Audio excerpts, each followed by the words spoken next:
ये चुनाव की तिथियों की घोषणा नहीं है, बिहार के बच्चों के भविष्य के सुधार की शुरुआत होने की तिथि की घोषणा है। क्योंकि इस बार बिहार जाति, धर्म, नाली गली, मोदी, नीतीश, लालू प्रशांत किशोर के लिए नहीं, अपने अपने बच्चों के लिए वोट करेगा। जनसुराज ही एकमात्र ऐसा दल है जो कह रहा है कैमरे पर कि मेरे भाई एक बार संकल्प लो, अपने बच्चों के लिए वोट दो, सही लोगों को जिता कर लाओ, अगर जनसुराज से भी गलत आदमी खड़ा हो जाए उसको भी हराओ। अब देखिए प्रशांत किशोर की जनसुराज की ताकत। चुनाव से ज्यादा इस बात की लोगों को चिंता है कि प्रशांत किशोर किसका चिट्ठा खोलने वाले हैं। जो जो सबसे बड़े चोर है उनका चिट्ठा फिर खोला जाएगा। आप लोग भी कुछ खबर है तो दे दीजिए। बिहार में 2 चरणों में चुनाव की घोषणा हुई है। जनसुराज के सूत्रधार प्रशांत किशोर ने दावा किया है कि जनसुराज का मुख्यमंत्री बनने जा रहा है, सरकार जनसुराज की बनेगी। साथ ही उन्होंने यह भी दावा किया है कि नीतीश कुमार का मुख्यमंत्री आवास में आखिरी दीपावली होने जा रहा है। क्या कुछ प्रशांत किशोर का कहना है, छोड़ जाते हैं आपको इस वीडियो के साथ। तिथियों को जानबूझकर ऐसे समय में रखा गया है कि इनका मानना है कि जो बाहर से आएंगे वो चले जाएंगे, लेकिन हम लोगों का मानना है कि जो लोग बिहार के बाहर हैं और यहाँ आएंगे वो अपने 10 दिन की नौकरी कमाई सब कुछ गंवा कर यहाँ रहेंगे। और जो ये सरकारी पक्ष या इलेक्शन कमीशन की मंशा है कि वो लोग चले जाएंगे और तब वोट होगा, ऐसा नहीं होने वाला है। जो लोग यहाँ आएंगे, याद कीजिएगा कि ये वही लोग हैं जो कोविड के समय में पैदल और साइकिल पर चढ़ के अपने घर पहुंच गए थे। ये लोग बिहार से तब तक नहीं जाएंगे जब तक बिहार को बदलने में अपनी सहभागिता ये नहीं दर्ज कराते हैं। और हमारा मानना है कि एक भी वो व्यक्ति जो दिवाली और छठ के समय में यहाँ आएगा, वो एक भी व्यक्ति ऐसा नहीं होगा जो बिहार से चला जाएगा बिना अपने मत का प्रयोग किए हुए। 6 तारीख को शरद कार्तिक पूर्णिमा है, 6 तारीख का वोटिंग है, क्या इसका प्रभाव पड़ेगा? ये जो भी करना चाहे, बिहार के लोगों ने मन बनाया है कि अपने मत का प्रयोग करेंगे, बिहार में बदलाव करेंगे, एक अपने लिए अपनी व्यवस्था बनाएंगे। और ऐसे ये जो भी रोड़े अटकाना चाहे, हमें नहीं लगता कि ऐसा कुछ होने वाला है। बिल्कुल मतदान शांति प्रिय ढंग से और बहुत भरपूर मत में होगा। प्रशांत जी चेहरे पे थोड़ा सा टेंशन तो दिख रहा है इसका। एकदम टेंशन मुक्त हो गए। टेंशन 3 साल 3.5 साल जो विद्यार्थी पढ़ता है उसको ही परीक्षा से पहले टेंशन होता है। जो विद्यार्थी पढ़ता नहीं है उसको कोई टेंशन नहीं। उसको मालूम है कि पढ़े ना पढ़े हमको फेल ही होना है। जो पढ़ता है वो आदमी टेंशन में रहता है कि भैया हम पढ़े हैं और हमारा परीक्षा अच्छा हो। मेरी समझ से आज बिहार के लोगों के राजनीतिक बंधुआ मजदूरी के खत्म होने का ऐलान हुआ है। ये चुनाव की तिथियों की घोषणा नहीं है, बिहार के बच्चों के भविष्य के सुधार की शुरुआत होने की तिथि की घोषणा है। क्योंकि इस बार बिहार जाति, धर्म, नाली गली, मोदी, नीतीश, लालू प्रशांत किशोर के लिए नहीं, अपने अपने बच्चों के लिए वोट करेगा, अपने बच्चों के पढ़ाई और रोजगार के लिए वोट करेगा, बिहार में बदलाव के लिए वोट पड़ेगा और उस शुरुआत के लिए वोट पड़ेगा जिस सपने को लेकर हम लोग यहाँ आए हैं कि आने वाले 10 साल में इस देश के 10 अग्रणी राज्यों में बिहार को शामिल कराएं। एक ऐसा भी दिन आए जब यूपी, पंजाब, हरियाणा, गुजरात, महाराष्ट्र से लोग बिहार में नौकरी मजदूरी करने आए, वैसी व्यवस्था बनाने के लिए वोट पड़ेगा। कोई कितना भी प्रयास कर ले, ये परिवर्तित होने वाला नहीं।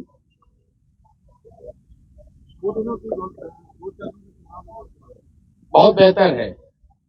पहले जो बिहार में 4 चरण 5 चरण में जो चुनाव 2015 में हुआ था, पिछले बार चुनाव 3 चरणों में हुआ था, तो ये कहीं ना कहीं लोगों का मानना है ये कई चरण के जो चुनाव होते थे ये उस समय मोदी जी का जलवा होता था।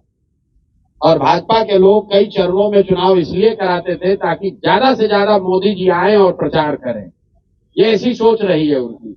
मैं भी उस दल के साथ काम मैंने किया है और हम लोग जानते हैं, इसीलिए ऐसे 8-8, 9-9 चरण में चुनाव कराए जाते थे कि ज्यादा से ज्यादा मोदी जी की सभाएं हो सके। अब कहीं ना कहीं भाजपा ने भी मान लिया है कि भैया मोदी जी कितना भी सभा कर ले उससे परिणाम बदलने वाला नहीं है। इससे अच्छा है भैया 2 ही चरण में कराकर खत्म करो। बिहार की जनता ने बदलाव का मन बना लिया है। ना नीतीश जी प्रचार कर सकते हैं, ना मोदी जी के आने से कुछ होने वाला है। बिहार में जब जिसको प्रचार करना था लोगों ने 2 साल 3 साल कर लिया, सुन लिया। अब अंतिम 1 महीने का प्रचार का समय है। लोग एक बार उम्मीदवारों को देखेंगे और सही लोगों का चुनाव करेंगे। जनसुराज ही एकमात्र ऐसा दल है जो कह रहा है कैमरे पर कि मेरे भाई एक बार संकल्प लो, अपने बच्चों के लिए वोट दो, सही लोगों को जिता कर लाओ। अगर जनसुराज से भी गलत आदमी खड़ा हो जाए उसको भी हराओ। हर हालत में इस बार बिहार के लोगों को संकल्प लेना है कि अच्छा आदमी ही जीतना चाहिए। जनसुराज जीते या न जीते, भाजपा जीते या न जीते, मोदी, प्रशांत किशोर, नीतीश, लालू जीते या न जीते, बिहार जीतना चाहिए, बिहार के बच्चे जीतने चाहिए। इसलिए कोई गलत आदमी को वोट मत दो। अगर वोट दोगे तो याद रखना अगले 5 साल इसी भ्रष्ट व्यवस्था के साथ जीना पड़ेगा। बच्चों को बेरोजगार होना पड़ेगा, युवाओं को बाहर मजदूरी करनी पड़ेगी। मेरे भाई जो बोओगे वो काटोगे। तो ये मौका है बुआई का, बढ़िया लोगों को जिताइए, जो अच्छा लगता है उसको जिताइए, तभी आपका और आपके बच्चों का जीवन सुधरेगा। बिहार में आम आदमी पार्टी ने अपने उम्मीदवारों की पहले सूची जारी कर दी है। आपसे पहले बाजी मार ली आम आदमी पार्टी। अब ये कोई पार्टी है? बहुत लोग बसपा वालों ने भी जारी कर दिया है, मीम वालों ने भी जारी कर दिया है। भाई यहाँ 3 सीधा त्रिकोणीय मुकाबला है। लोग महागठबंधन के उम्मीदवारों के बारे में पूछ रहे हैं, लोग एनडीए के उम्मीदवारों के बारे में पूछ रहे हैं, और उससे बढ़कर लोग जनसुराज के उम्मीदवार का इंतजार कर रहे हैं। बाकी जितने लोग हैं उसका कोई मतलब नहीं है। 100 में 90-95 वोट इन्हीं 3 गठबंधनों में बंटना है, इन्हीं 3 पार्टियों के बीच में बंटना है। तो लोगों को चुनाव करना है, लोगों ने तय कर लिया बदलाव करना है। तो भैया भाजपा अब उनको चुनना है कि या तो 15 साल की जंगल राज की व्यवस्था को वापस लाना है, ताकि नई व्यवस्था जनसुराज को बनाना है। निर्णय जनता को करना है। इस चुनाव को प्रशांत किशोर कितना चुनौतीपूर्ण मानते हैं? प्रशांत किशोर सारे चुनाव को चुनौतीपूर्ण मानते हैं। पढ़ाई, परीक्षा, चुनाव, युद्ध, ये इसको कम चुनौतीपूर्ण मानने वाले लोगों की हमेशा हार होती है। हम लोग सारे जो भी सामने चुनौती है उसको सीरियसली लेते हैं, उसके लिए ईमानदारी से प्रयास किया है, और जो प्रयास किया है वो समाज के सामने है, अब समाज पर है। अब हमारा जो प्रयास था वो करीब करीब अंतिम चरण में है। जनसुराज का प्रयास अंतिम चरण में है। अब प्रयास के ऊपर विचार करके वोट देने का काम बिहार की जनता को करना है। जीत हार प्रशांत किशोर की नहीं होनी है, जीत हार जनसुराज की नहीं होनी है, जीत हार बिहार के लोगों की सोच की होनी है कि आप अगर अच्छे लोगों के साथ खड़े हैं या आप गलत भ्रष्टाचारियों, लुटेरों के साथ रहना चाहते हैं, बिहार की जनता को तय करना है। आप ये जरूरी कह रहे हैं कि जैसे ही आप प्रत्याशियों के नाम का ऐलान कीजिएगा वैसे ही आपकी पार्टी से भगत। भाई ऐसा है, विरोधी पिछले 3 साल से कुछ न कुछ कहे ही जा रहे हैं। अरे देखिए कितना दिन पैदल चलेंगे तो इनके साथ कोई नहीं आएगा। लोग आने लगा तो कहा अच्छा अभी आ रहा है, दल नहीं बनेगा। दल बन गया तो कहा अब बिखरने वाला है। जब दल में भीड़ आ गया तो कह रहा है भीड़ आ रहा है लेकिन वोट नहीं करेगा। जब भीड़ आ गई तो उसके बाद फिर कहने लगा कि अरे भैया इनको प्रत्याशी नहीं मिलेगा। जब उनकी आशा अपेक्षा से ज्यादा प्रत्याशियों की भीड़ लग गई तो कहता इतना ज्यादा प्रत्याशी है कि अब विस्फोट हो जाएगा। एक भी आदमी कहीं छोड़कर नहीं जाएगा, आप चिंता मत कीजिए। कई लोग जनसुराज की जब भी चर्चा कर रहे हैं तो इस तौर पे कर रहे हैं कि जनसुराज जो है वो नुकसान पहुंचाएगा। किसी खासतौर से पहले महागठबंधन की चर्चा हो रही थी, अब ज्यादा चर्चा इस बात की हो रही है कि एनडीए को नुकसान पहुंचाएगा। तो वाकई किसको नुकसान पहुंचाएगा? दोनों को नुकसान पहुंचाएगा। गणित आप समझ लीजिए, पिछली बार दोनों गठबंधन को मिलाकर 72% वोट पड़ा है। जितने आप लोग पत्रकार अनुभवी लोग हैं जो ये कह रहे हैं कि जगह नहीं है, तीसरे का विकल्प का जगह कहाँ है, तो आप समझिए कि पहले तो भाई दोनों गठबंधन को मिलाकर 72% वोट पड़ा है, मतलब 28% लोगों ने तो पहले से ही इनको नकारा हुआ है। तो उस 28% का एक बड़ा वर्ग जो है वो जनसुराज को वोट करेगा। और दूसरा मेरा जो सबसे बड़ा आलोचक है, आपकी गणना को ही मान ले कि भैया दोनों का वोट थोड़ा थोड़ा काटेगा। मान लीजिए आपका जो भी गणना, हमारे पास तो थर्मामीटर है नहीं कि बता दें किसका कटेगा कितना, लेकिन इतना तो सब मान रहे हैं कि दोनों का कुछ ना कुछ नुकसान होगा, किसी का ज्यादा थोड़ा किसी का कम। अगर दोनों दल का 10-10% भी नुकसान हुआ तो उसमें जोड़ दो भैया 28% और 10% दोनों का काट दीजिए, कहानी खत्म। आपको लग रहा है कि भैया ये कैसे होगा, हमको दिख रहा है कि इससे आसान तो कुछ है ही नहीं। आप लोग कह रहे हैं भैया इनका MY समीकरण है, और आप यही कह रहे हैं कि ना भैया 10 में एगो दूगो तो MY समीकरण वाले लोग भी आपको वोट दे रहे हैं। दूगो तीन गो मुसलमान यादव भी तो जनसुराज को वोट दे रहा है। तो भैया अगर दूगो तीन गो मुसलमान और यादव वोट दे रहा है तो 10% वोट उनका गया। आप कह रहे हैं एनडीए का ज्यादा कट रहा है, तो 10% से ज्यादा उनका जोड़ दीजिए। 28% और 10% जो कटा महागठबंधन का और एनडीए का जितना कट रहा है वो जोड़ लीजिए, आपको पता चलेगा कि जनसुराज को कितना वोट आएगा। हमने आपको कहा कि हमको गाली देने के नजरिए से बहुत लोगों ने कहा ये वोट कटवा पार्टी है। हम कहते हैं ये हमारा मेडल है, हम वोट कटवा पार्टी हैं, दोनों का इतना काटेंगे कि दोनों कट के साफ। प्रधान जी, आप चिराग पासवान की तारीफ करते हैं, चिराग पासवान आपकी तारीफ करते हैं, तो क्या कहीं आने वाले दिनों में दोनों के बीच में खिचड़ी तो कोई नहीं पक रही है? भाई हम लोग, मैं चावल दाल खाने वाला व्यक्ति हूँ, खिचड़ी खाने वाले लोग नहीं है। न खिचड़ी खाते हैं न खिचड़ी बनाते हैं। चिराग पासवान की एक बात के लिए हमने तारीफ हर समय की है, आज भी करता हूँ, कि चिराग जी विशुद्ध तौर पर बिहार में जाति और धर्म की राजनीति नहीं करते। लेकिन इसके अलावा चिराग पासवान भाजपा के साथ लड़ रहे हैं। हमने कहा कि वो बिहार से राजनीति करते हैं, बिहार की राजनीति नहीं करते हैं। बिहार की बात करते हैं लेकिन बिहार की बात के लिए खड़े नहीं होते हैं। और अभी वो एनडीए में चुनाव लड़ेंगे तो हमारे आमने सामने चुनाव होगा।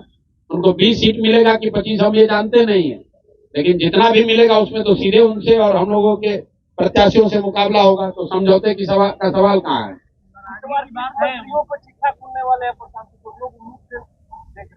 यार लोग चुनाव देख रहे हैं कि चिट्ठा खोलना देख रहे हैं? अब देखिए प्रशांत किशोर की जनसुराज की ताकत, चुनाव से ज्यादा इस बात की लोगों को चिंता है कि प्रशांत किशोर किसका चिट्ठा खोलने वाले। जो सबसे बड़े चोर है उनका चिट्ठा फिर खोला जाएगा। आप लोग भी कुछ खबर है तो दे दीजिए, आपका भी शामिल कर लेंगे उसी में। माननीय सांसद पप्पू यादव बताए कि प्रशांत किशोर सबसे बड़े जातिवादी नेता। सब व्यक्ति के जवाब देना जरूरी नहीं।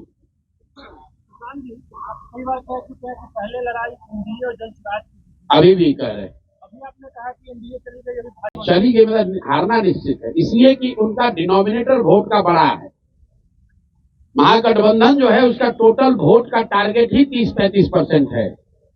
जिस MY समीकरण की आप बात करते हैं वो दोनों जोड़ दीजिएगा तो मैक्सिमम 35% वोट होता है। बाकी 65% मोर और लेस एनडीए के साथ पिछले 20 साल में रहा है। तो निश्चित तौर पर मुकाबला एनडीए से है।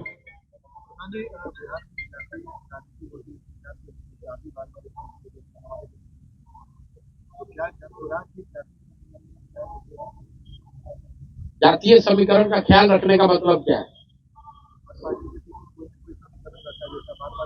हम लोगों ने समीकरण दिया है कि जो आधे हिंदू भाजपा के खिलाफ, एनडीए के खिलाफ वोट कर रहे हैं, उन आधे हिंदुओं के साथ 20% जो मुसलमान हैं, उनका जो समीकरण है, सामाजिक राजनीतिक गठजोड़ है, वही जनसुराज का आधार है। अशोक चौधरी का चैप्टर क्लोज हो गया या और खुलासा करेंगे? खाना में सुने हैं पानी पिला पिला के मारना, सुने हैं? तो इनको पहले एक बार बोले ये 25 करोड़ में टिकट खरीदे हैं तो मानहानि का ही हमको नोटिस भेजे थे। फिर इन पर जब खुलासा हुआ ये फर्जी तरीके से प्रोफेसर बने हैं तो आप लोग के चैनल पर आकर बोले कि प्रशांत किशोर को सुप्रीम कोर्ट तक लड़ाएंगे। फिर इन पर जब 200 करोड़ के बेनामी संपत्ति का हुआ तो हमको 100 करोड़ का नोटिस भेजे। तो फिर हम बोल रहे हैं कि अभी आगे और करेंगे, तो बेचारे अब डर के मारे लिख कर कह रहे हैं कि ना न्यायालय में नहीं लड़ेंगे, अब जनता के अदालत में लड़ेंगे। तो पानी इनको पिला दिया। जो सुप्रीम कोर्ट में लड़ने का दावा कर रहा था वो डर के मारे कह रहा न्यायालय में नहीं, जनता के अदालत में लड़ेंगे।